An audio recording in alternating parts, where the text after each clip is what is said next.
Hey everyone, this is Mike and today we're going to be talking about the Monk rework that happened in patch 5.4. I gave it a little bit of time before I wanted to talk about this because I wanted to wait and see what people came up with over on the Balance Discord. Unfortunately enough, there isn't a crazy amount of things set in stone yet because there's still a lot of experimentation going on. So in this video I'm just going to be talking about the changes of Monk itself, what has happened in 5.4. And then also give you a general guideline to follow when you do start going into fights. Of course, the rotation I'm going to be showing you is not perfect. People are still figuring things out. So I do recommend you look over to the Balance Discord every now and then to see if there are any additions to Monk so far. So what happened in the 5.4 rework? Well, a lot of different things. I'm just going to be showing you everything that you need to know on the dummy. Basically, I wanted to do some kind of a talk over gameplay style video first, but seeing how Mama Potato and in like 24 mans and other things can be kind of difficult to see my character, so that's why I'm just going to do it on a dummy instead. So first of all, Grease Lightning is gone. If you go to your traits, you can see that Grease Lightning is now become a trait. So if I hover over my GCDs, you can see that I just now have a flat 1.96 recast timer, meaning that I always have the attack speed that comes from Grease Lightning. Now, because you don't get the damage buff from Grease Lightning anymore, all of your potencies have been reworked on, I believe, pretty much all of your abilities. So that is why things are a little bit different.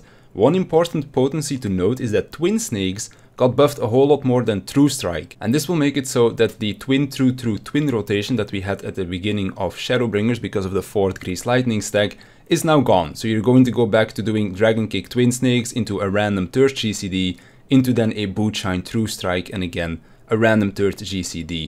There is one small difference when it comes down to how the opener works, where I will be doing one Twin True True Twin like cycle, so to speak, to kind of get my flank positionals back on track, but I'll talk about that when we go into the rotational portion of the video. So if you're just here to know whether or not Twin True True Twin is dead, then yes, it is, purely because of the buff that happened to Twin Snakes.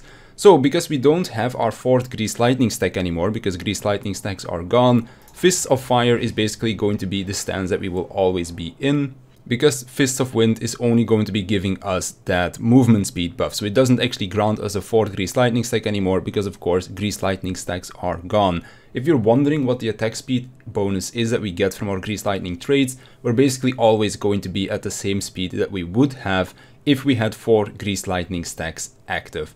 So that's how fast we go now. Then we have our Brotherhood. This one is a pretty important rework because now it gives a damage bonus to everyone. So previously it would only be for physical damage dealers. Now it also affects our healers and casters, and in return they will also be giving us chakra stacks. Now, one important thing to note is that your chakra generation has been buffed quite significantly because one of our traits over here, Deep Meditation 2, guarantees us a chakra whenever we do a crit. So if I, for example, very quickly go and do a Bootshine from the back whilst I have a form active, that will guarantee us a crit, and as you can see, I generated a chakra. If I do that again, so you can see, crit the boss, and there we go, a chakra stack. So we basically, every time that we crit, we generate a chakra, meaning that crit is going to be the best stat that you can get on Monk. Was like that in the past as well, but now it's even more important. So because of this, we're going to be generating chakras more often because of course crits are now guaranteed a chakra, and Brotherhood will now also work on at least 3 more people in your party if we're talking about a standard party comp, maybe 4 people if we are talking about a double caster comp. So Monk is going to be much better in those compositions as well, where you're running with double caster, because this now affects everyone. Everyone will also benefit you, meaning that from both the trait change to your chakra generation as well as Brotherhood, you're going to be getting a whole lot more forbidden chakras out than you would before. Because of that, the potency of forbidden chakra has been nerfed slightly, but still pretty good change. Staying with some skills that got changed, we now actually have Tornado Kick as a normal off-global cooldown. As you can see, I can just press it, because of course our Grease Lightning stacks are gone, meaning that we don't need Grease Lightning stacks to execute this anymore. If you played Monk previously in, I believe, Heavensward or Stormblood, we had Steel Peak. This is basically Steel Peak because it's on a 45-second recast timer, but has a slightly cooler animation. Then moving over to Form Shift, I already showed this ability before, but basically when you press it now, this will grant you a 15-second buff called Formless Fist. And whilst you're inside of this, or whilst this buff is active, you can execute any GCD that you want and get the benefit from it. So as you can see, I did a Snap Punch, I get my Oppo form, meaning that I can just go straight into the rotation if I wanted to do so. If I click off my buffs real quick and I just do Formless Fist again, if I then do a Dragon Kick, as you can see, I got the Leaden Fist buff, which you would only get when you are inside of a stance. So Form Shift, really cool change, because now you don't need to just do like 3 or 4 form shifts before you get to the stance that you want to be. You just press it once and you're good to go. Really nice for downtime. Also really nice to just start the fight, because now you don't need to form shift 3 times like you had before. Even though the opener has changed slightly, but we'll talk about that one again in just a second as well. Then Perfect Balance. This one is just a quality of life change, so you can only still get 6 GCDs inside of your Perfect Balance. But they've made it so that the duration is now 15 seconds and you get 6 stacks. So when I go and use my Perfect Balance, so you can see I get 6 stacks over here. Every time I use a GCD, I am going to be using one of those stacks. And this is basically to make it so that you can always get those 6 GCDs inside of the Perfect Balance. And what I did right there, the Dragon Kick and Buchai alternation, is basically what you'll want to be doing with that as well, because it generates a lot of chakras for you. And Leaden Fist is pretty strong as well. Seeing how it's 90 seconds, it lines up with your Riddle of Fire and Brotherhood window.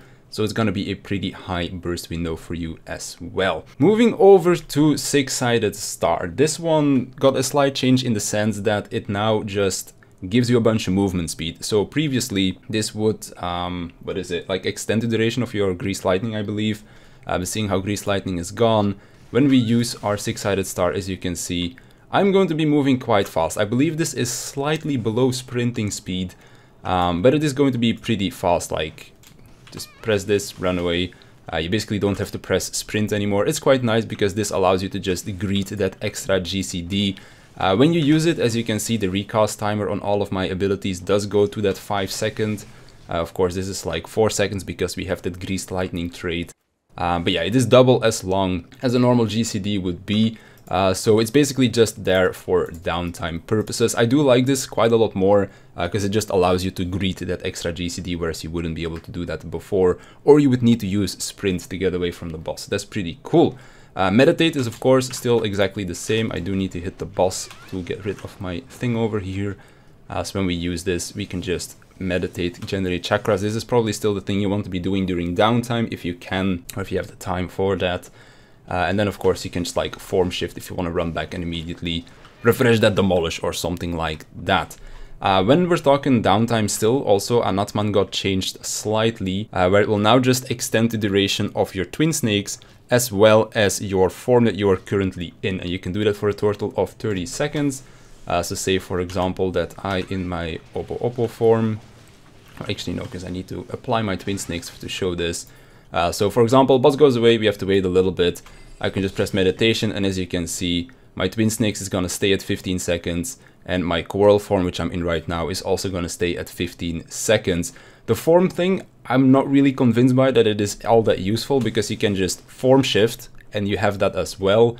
But it is something to note regardless. And then last but not least, we have a change to Riddle of Earth. So if you don't remember how Riddle of Earth worked before, you basically had to use it, and then you got a 30-second buff. If you got hit during those 30 seconds by raid wide ability, an auto attack of the boss or something else, you would get Earth's reply, which would last for another 30 seconds, which would make it so that you do not have to execute positionals for 30 seconds. I didn't like this ability at all for 2 reasons. 1, you had to get hit for it to work, and 2, it was 30 seconds without positionals, and Monk is like the positional job.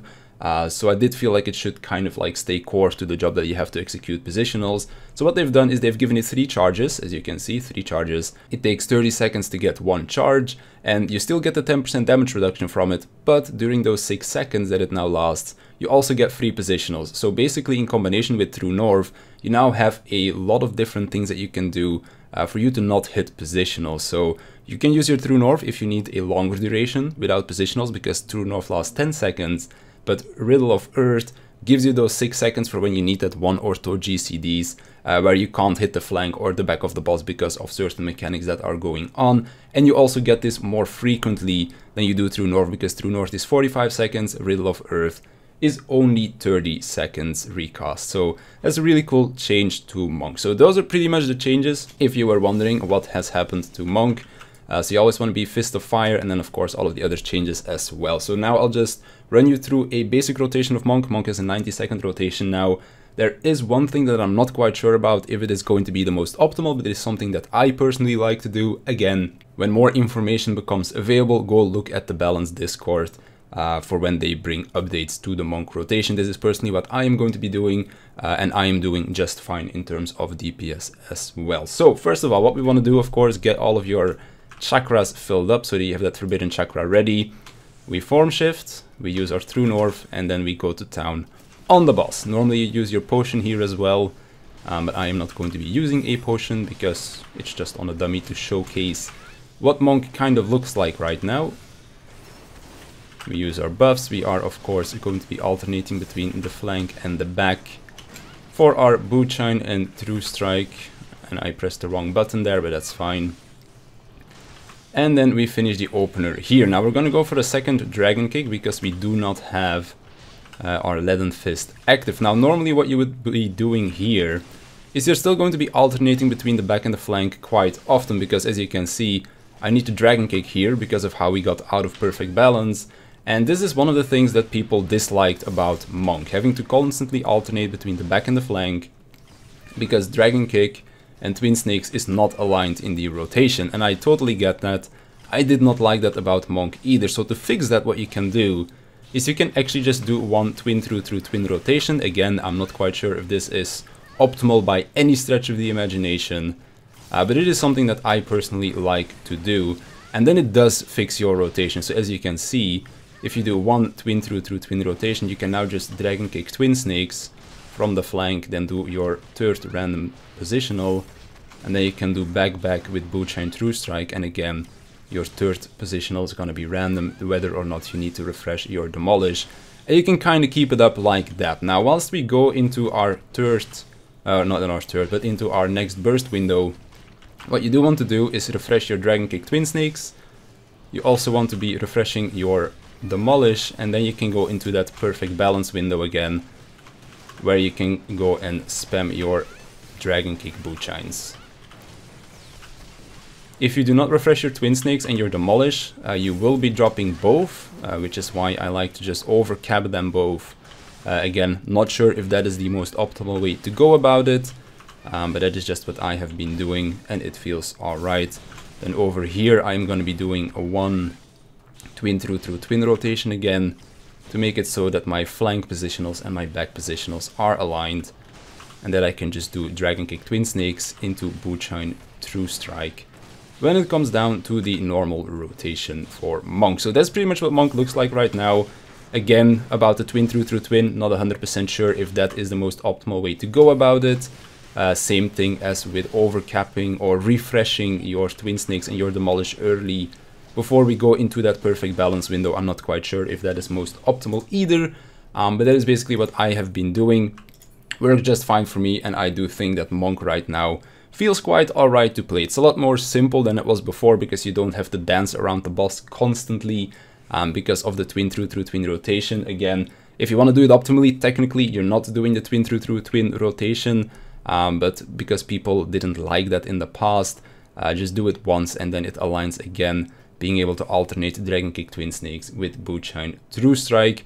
And that is pretty much going to do it for this video. So again, if you have any more questions, feel free to leave them in the comments down below. If you want a more expert Monk player to talk about Monk, head over to the Balance Discord, because those people know a whole lot more about the job than I personally do, because I just play it casually here or there in an extreme trial or a 24-man roulette or something like that. I am definitely not an expert on the job, but that's gonna do it for me. I want to thank you for watching. I want to thank my Patreons for supporting me, and I'll see you in the next one.